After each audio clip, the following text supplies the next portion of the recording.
about what happens when seeds try to grow on rocky ground. Rocky ground would be hard to grow in, but God's love grows everywhere, even in you and me. We'll start today by planting another seed for our pizza garden. So far, we've planted tomatoes and peppers. Today, we'll plant basil. Basil is an herb, and it makes pizza and pizza sauce taste really good. Let's make a pot the same way we did before. Take your paper, fold it down a little bit, wrap it around your jar or your can.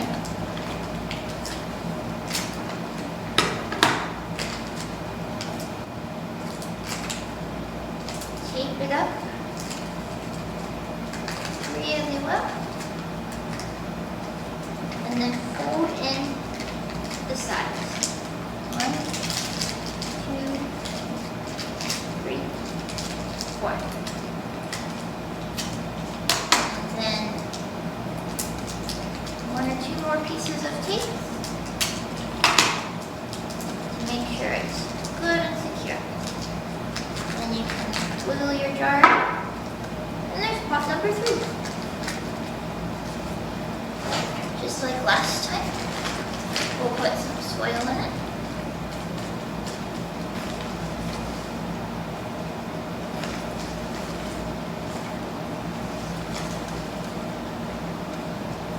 Make sure it's got plenty in it. And then we'll take our basil seeds, which are really, really tiny, just like little black dots. Press them down just a tiny bit, cover them up, then we can label it Basil, B-A-S-I-L, so we know which one it is. And then you'll want to give it some water and put it into the sunlight with your other 2. Make sure they're getting some water too. They need to stay nice and wet so they can grow.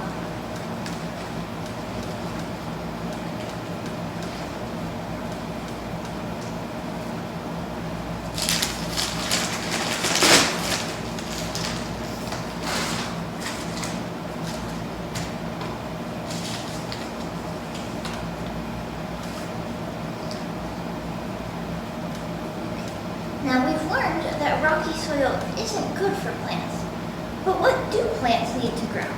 We've talked about this a little bit. There are 3 things. Do you know them?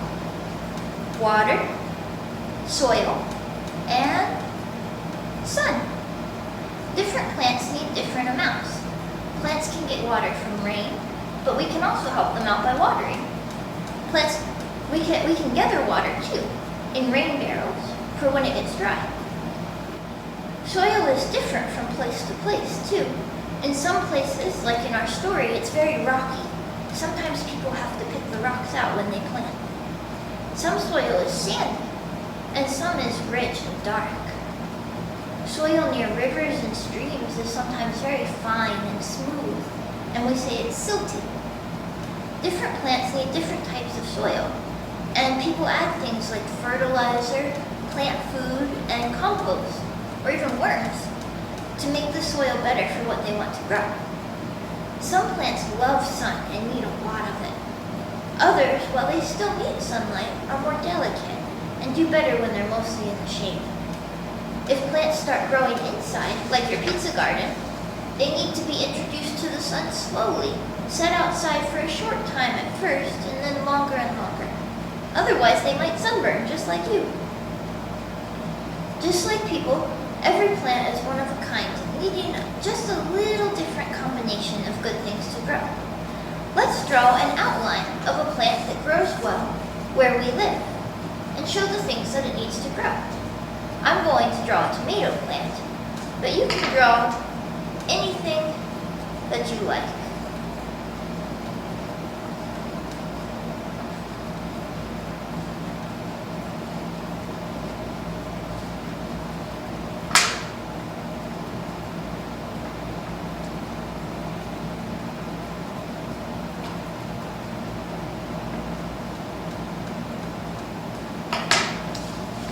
Here's my tomato plant.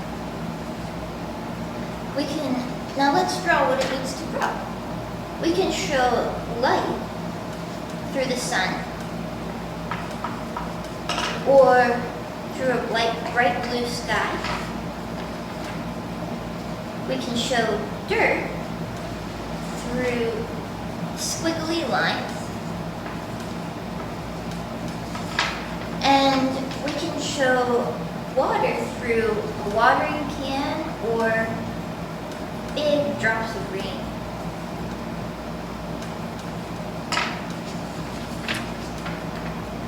Just draw the outlines for now. Don't color anything in.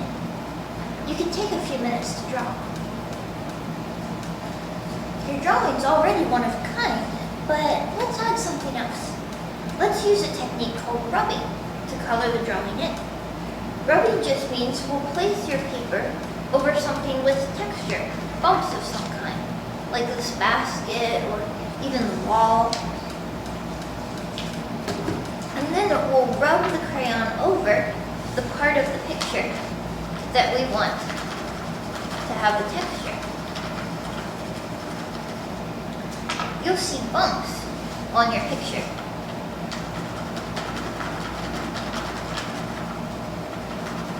It's important to keep the paper still while you're rubbing.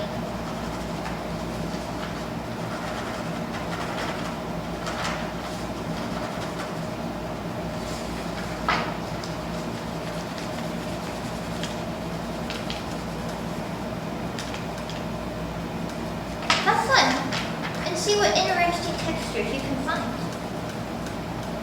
Your picture shows what plants need to grow. Your body also needs good things to grow, and so does your spirit. Have you ever thought about what you need to grow as a Christian? One way to be with other people who want to know more, one way is to be with other people who want to know more about God. You can learn from VBS. You can sing a song to God and worship, or you can help clean up a park or bring food to someone else who needs it. God's love is the same and growing in each of us, but that doesn't mean we all turn out the same. Now let's look at some different types of food and what they need to grow. In the parable of the sower, the seeds fell on many kinds of soil.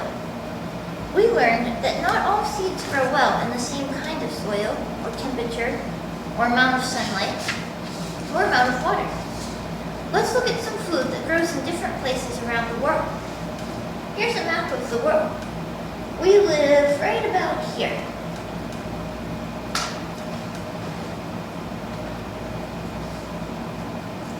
Not everything that we eat grows here, though. I'm sure you know what these are. Bananas. Where do you think they grow?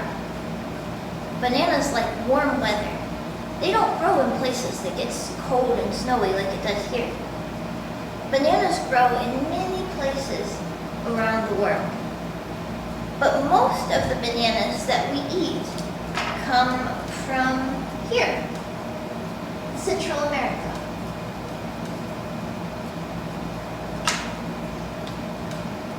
Next, we have a Mandarin Orange. Oranges like warm weather too. Oranges like this can be grown in many places. Many of the oranges that you eat probably come from California, which is here, or Florida, which is here. But they come from many other places as well. Originally, oranges first came from Southern Asia, which is here.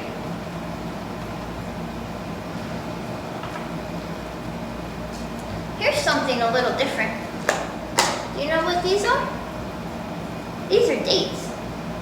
If you've never tried a date, I think you might like them. They're sticky and sweet, almost like candy. This is a little fruit, but it grows on a big palm tree. Dates come from the Middle East, which is here. Finally, here are some flowers. These might look like daisies, but they aren't. These are called chamomile, and they're used to make chamomile tea, which is my favorite. Can you guess where this came from? Chamomile also grows in many places, but this one came from my very own garden, right here in Indiana. Delicious foods grow all around the world. Your knowledge about other places keeps growing too. And you know that God's love is growing in you. As God's love grows in you, you can find ways to share that love with others. One way is through sharing food.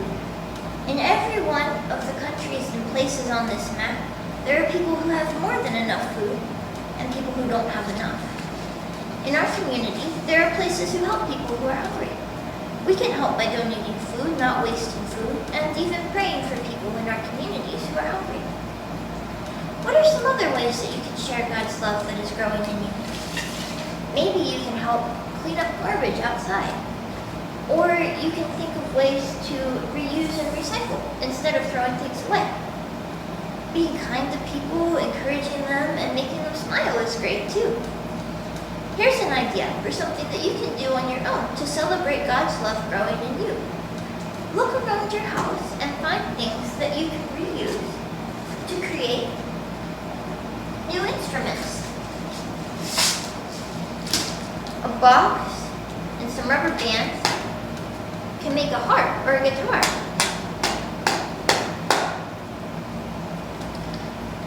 You can fill an old bottle or a paper tube like this one with rice and cover the ends with candy wrappers or pieces of foil and rubber bands to hold it inside.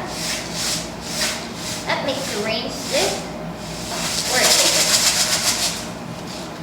A plastic container could also become a drum, or you could even blow across the mouth of a bottle to make a noise. And be creative and have fun. Did you know that historically churches used drums to imitate the heartbeat of God?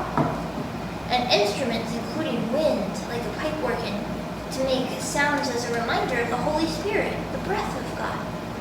Your music can remind you of God's love growing in you. I hope you had fun today. See you next time.